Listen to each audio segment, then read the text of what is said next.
Zgodba teh splavov traja, rečemo, 1300 do 1900, torej dobrih 600 let. In v tem času seveda se je oblačilna kultura zelo spreminjala.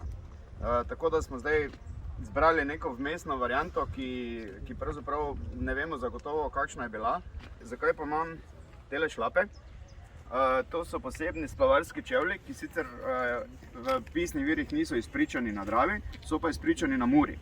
Našel sem podatek v muzeju v Avstriji, v Grazu, kjer so še originalni tile čevlji iz slame v njihovem depoju in fotografijo teh šlapov imate tam. Zdaj, kaj je ključna stvar pri tem splavu? Dejansko vidite, kako je bil sestavljen z popolnoma naravnih materialov, s tehniko, ki se stoletja ni spreminjala.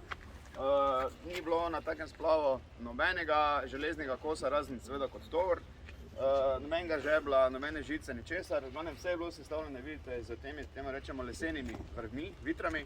Kako se pa izdelujejo, pa lahko še Klemen enkrat pokaže, kar je še začetek postopek.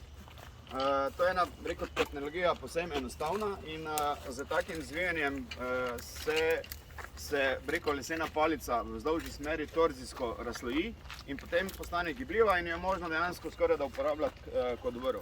Ključna stvar je, seveda, da je ta tehnologija omogoča dinamično gibanje splava, ker če si predstavljate, kakšna je bila reka pred zajezitvijo, je to bila divja alpska reka, ki je imela brzice tudi in valove velike do 1 metra, kar pomeni, da je ves ta splav ves čas po malem zvijalo, torzijsko premikalo in če bi tu bilo trdne vrvi, bi to vse potrgalo.